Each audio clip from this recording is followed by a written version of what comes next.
Coucou! Voici mon nouveau vidéo de la semaine. J'ai pas pu en faire un la semaine passée. C'est malheureusement des choses qui arrivent. Donc pour la vidéo de cette semaine, je voulais faire quelque chose de différent. Et tant qu'à vous donner de l'information que j'ai trouvée moi-même, je me suis dit que ça serait bien de vous donner une de mes sources d'informations. Donc aujourd'hui, je pourrais vous parler de mon livre qui est comme une bible pour moi. Ça s'appelle Everyday Magic de Dorothy Morrison. J'en ai parlé quelques fois déjà dans mes vidéos. C'est vraiment le livre que j'utilise le plus dans ma vie de tous les jours. Dans le fond, il est avec moi tout le temps dans mon sac. Et je le lis et le relis et le relis. Normalement, je suis le genre de personne qui fait super attention à mes livres. Mes livres sont en super bonne condition. Puis celui-là, je le lis depuis à peu près 2 mois. Il est déjà tout écorché. Tellement je l'utilise, tellement je le trimballe partout. Je l'ai perdu 2-3 fois parce qu'à force de le trimballer, à un moment donné, j'oublie où est-ce que je l'ai laissé. Et puis vraiment là, c'est selon moi c'est vraiment le meilleur livre que j'ai lu à date. J'en ai pas lu tant que ça, mais j'en ai lu quand même plusieurs. Mais c'est selon moi vraiment le meilleur que j'ai lu à date. C'est le plus complet. Ce que j'aime bien, c'est qu'il ne parle pas nécessairement de religion. Là-dedans, ça peut s'adresser comme pas mal à la plupart des païens. Dorothy ne prononce jamais n'écrit jamais le mot Wicca. Par contre, on voit qu'elle fonctionne avec les 3 aspects de la déesse. Elle va parler des 3 aspects de la déesse, des 3 aspects de Dieu. Donc on voit forcément que ça doit être une Wiccan ou tout du moins ses croyances sont très ancrées dans la Wicca. Donc c'est un outil qu'on peut utiliser peu importe nos croyances. On peut le modeler facilement, modifier facilement tout ce qu'elle dit. Voilà. Donc je vais faire un petit résumé du livre, de chacun des chapitres, chacune des parties. Il y en a beaucoup et je vais essayer de faire ça rapidement tout en étant assez précis pour que vous puissiez vraiment savoir à quoi vous en tenir. Alors dans la première partie du livre, il y a bien sûr l'introduction où elle va écrire en gros, ça s'appelle Everyday Magic, donc c'est vraiment, le but c'est de parler de la magie dans l'aspect de tous les jours, qui peut être quelque chose des fois de vraiment compliqué selon nous, parce qu'on cherche beaucoup à aller selon l'ancienne méthode et tout. Et dans le fond, dans la première partie, l'introduction qui dure quelques pages, Dorothy, elle explique qu'on peut se servir des outils modernes pour pratiquer l'art ancien. Par exemple, elle dit qu'on peut utiliser l'électricité. La plupart des gens n'aiment pas utiliser l'électricité dans leur pratique, mais elle nous explique que l'électricité et l'énergie magique viennent finalement de la même place. Donc, c'est super intéressant. Et à la fin de chaque partie du livre, à la fin de chaque chapitre, elle nous met une petite incantation comme ça. Donc, cela, c'est des pots, des jarres pour obtenir toutes sortes de choses, dans le fond, et faire des charmes avec. Ensuite, dans le premier chapitre, elle va nous parler des choses pour booster votre magie. Donc, elle fait un petit résumé. Ensuite, elle va nous parler des phases de la lune. Donc, de la lune croissante, de la pleine lune, de la lune décroissante et de la lune noire. Elle va décrire en quoi consiste cette lune-là et quel genre de rituel ou quel genre de geste on peut poser pour amplifier au moment de chacun des phases de la lune. Et elle nous donne aussi une petite incantation simple pour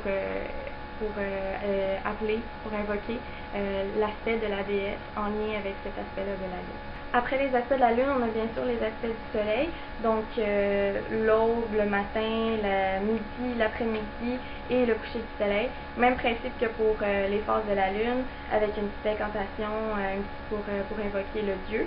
Ensuite, on a le vent qui va à l'est, le vent qui va au nord, à l'ouest, au sud.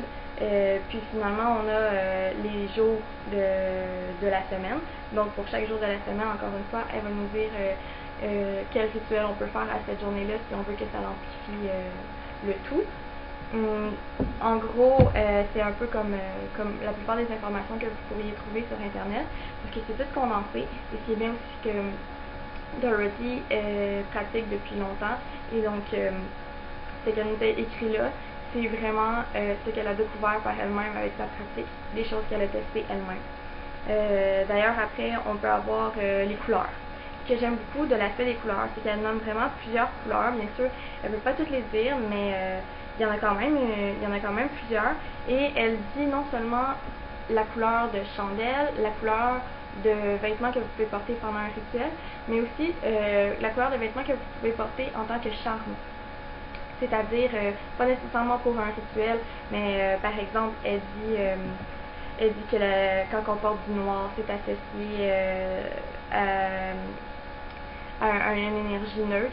Donc quand on porte du noir, les gens ne nous voient pas comme une menace et sont moins intéressés à s'incruster dans notre vie, c'est-à-dire ensuite par exemple elle dit que le violet c'est une couleur excellente pour porter pendant une interview pour un job, que ça attire le respect des autres. Et en fait, c'est ça, c'est qu'elle nous propose toutes sortes de choses pour utiliser ces couleurs-là, pas seulement en tant que pour les chandelles, pour les rituels. Ensuite, elle parle un peu des mots. Donc, elle nous explique comment choisir nos mots, comment créer nos propres incantations, quels mots on devrait utiliser. Elle explique pourquoi est-ce que certaines personnes utilisent des phrases simples et pourquoi d'autres préfèrent faire des rimes, préfèrent faire des couplets. Qu'est-ce que ça change? Est-ce que c'est obligatoire? Elle dit que non, mais c'est sûr que ça donne toujours plus de pouvoir, ça donne un rythme et c'est aussi plus facile à retenir, car on sait que dans les temps anciens, les sorciers, les druides et tous ceux qui utilisaient la magie n'aimaient pas garder ces informations-là par écrit, donc il fallait les retenir. Elle disait que c'était surtout pour ça que les gens aimaient les faire en couplet, et c'était plus facile à retenir. Ensuite, bien sûr, vient la partie sur ce qu'elle appelle les cadeaux de la nature. Donc, elle nous explique un peu les herbes, les fleurs et les pierres. Elle nous explique quelques herbes, quelques fleurs, quelques pierres. Il y en a un petit peu moins. Par contre, à la fin du livre, il y a un lexique qui est plus développé. Donc, elle nous en donne quelques-uns qui sont principaux. Et surtout, elle nous dit comment les charger, comment les recueillir, comment créer un stock, comment les remplacer aussi, parce que parfois on n'a pas toujours la bonne pierre ou la bonne herbe sous la main, donc elle nous explique qu'est-ce qui pourrait être remplacé par quoi. Aussi elle nous explique comment, le mot en français c'est comment recueillir quelque chose d'un arbre sans le blesser, en faisant ça respectueusement. Elle nous donne toute une méthode pour faire ça. Après ça, dans la prochaine partie, c'est là que ça devient très intéressant et original. Elle nous explique comment nous servir des outils modernes tels que la machine à café, le blender, et même la mijoteuse pour fabriquer vos huiles, décoctions, infusions. Elle nous raconte aussi comment elle en est venue à ça, ce qui est vraiment très intéressant. Elle nous partage des aspects de sa vie qui fait différent selon moi de la plupart des écrivains qui vont nous donner seulement des faits. Donc ça nous amène à la connaître un peu elle et aussi à pouvoir mieux comprendre justement son point de vue. Après ça, on a le droit à quelques exemples de mixtures d'herbes pour toutes sortes de choses. C'est des mixtures qu'on peut faire soit en tisane, soit en thé, soit en huile, ou tout simplement pour être mélangées comme ça. C'est toutes des choses qu'elle a testées elle-même, qu'elle les a inventées elle-même. Ensuite, on a elle nous donne des petits trucs ou des mises en garde, des choses à savoir pour ceux qui commencent la magie. Par exemple, elle parle un peu du karma. Après ça, bon, comme vous pouvez voir, cette partie-là, toute la partie du ton, c'est des rituels testés et ou inventés par elle. Il y en a absolument pour tout. Ça passe de l'argent aux énergies négatives, ça passe pour obtenir des jobs, la joie, pour attirer les gens qui ont des pensées semblables aux nôtres. Il y en a même pour protéger votre ordinateur des virus informatiques. Ça va vraiment trouver une place de parking. C'est absolument incroyable. Il y en a qui c'est des rituels au complet, il y en a qui c'est seulement des petites incantations, il y en a qui c'est seulement des charmes. Par exemple, elle dit que pour faire quitter une personne, un invité indésirable, vous mettez votre balai la tête en haut. Ça a l'air que ça fait partir les invités qu'on voudrait pas qu'ils restent finalement. Et c'est plein de petits charmes comme ça, super intéressant, super facile à faire. C'est vraiment, comme ça le dit, everyday magic. Donc c'est des choses qui sont complètes, des gros rituels que vous pouvez faire aussi, mais il y a plein de petites affaires aussi qui sont faciles à faire dans la vie de tous les jours, vite fait comme ça. L'afterwork, qui dure une page, qui est super intéressant, super inspirant. Elle explique en gros son inspiration de la vie, elle nous explique que la magie est en nous et tout.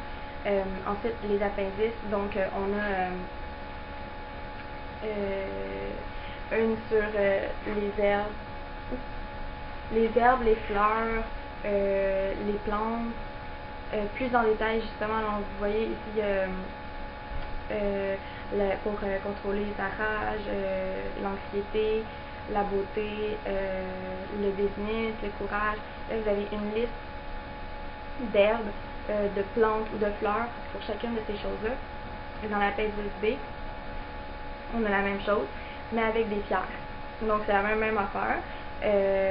Contrôler la rage, se débarrasser des mauvaises habitudes, la beauté, le business, les changements, la naissance. C'est la même chose donc avec les pierres, puis finalement on a la même chose encore, mais avec des déités. C'est pas précisé les déités dans quel panthéon ils sont. Par contre, il est précisé leur sexe, donc il va être en parenthèse un F ou un M pour féminin ou masculin. Ce qui est intéressant, c'est qu'à la toute fin, on a un airball warning qui est dans le fond, elle nous répète plusieurs fois dans le livre de faire attention au mélange d'herbes qu'on fait, qu'on ingère. Et c'est ce que je trouve vraiment génial parce que souvent on le dit pas, puis c'est facile de s'empoisonner avec des herbes. Et c'est pour ça que plusieurs personnes d'ailleurs me demandent souvent de faire une vidéo sur les herbes. Les herbes qu'on peut mélanger ensemble, les herbes magiques. Personnellement, j'hésite beaucoup à faire cette vidéo-là. Je rassemble quelques informations, c'est pour ça que c'est long. Je vérifie les informations. Éventuellement, j'aimerais ça faire mon cours en herboristerie, mais pour l'instant, j'ai pas ces connaissances-là. Donc, je préfère être vraiment très prudente avec ça. Éventuellement, je vais faire une vidéo là-dessus. Ça va être surtout par contre sur des mélanges d'herbes qu'on va pouvoir faire et non pas ingérer. Et je vais le repréciser dans mon vidéo. Je le reprécise encore aussi ici. N'ingérez pas n'importe quel mélange d'herbes. Ça peut être très dangereux. Donc voilà, au début du livre, il y a une liste des livres qu'elle a écrits avant ça. La liste s'arrête au plus récent, en 2006, mais ce livre-là, dans le fond aussi, je crois qu'il n'est pas 9-9. Donc, elle a sûrement fait d'autres livres. Je vous conseille d'aller voir ces autres livres. Moi, ça fait partie de ma liste de livres à acheter. Il y a aussi le livre Everyday Tarot Magic, qui n'est pas un tarot, qui est un livre qui donne des méditations, des incantations, des rituels pour vous aider à mieux vous ancrer et à mieux lire le tarot. Je sais qu'il y a beaucoup de gens qui aimeraient ça lire le tarot et qui ont bien de la misère, donc peut-être regarder ça. C'est un auteur vraiment fantastique, j'adore la façon qu'elle écrit, j'adore ce qu'elle écrit.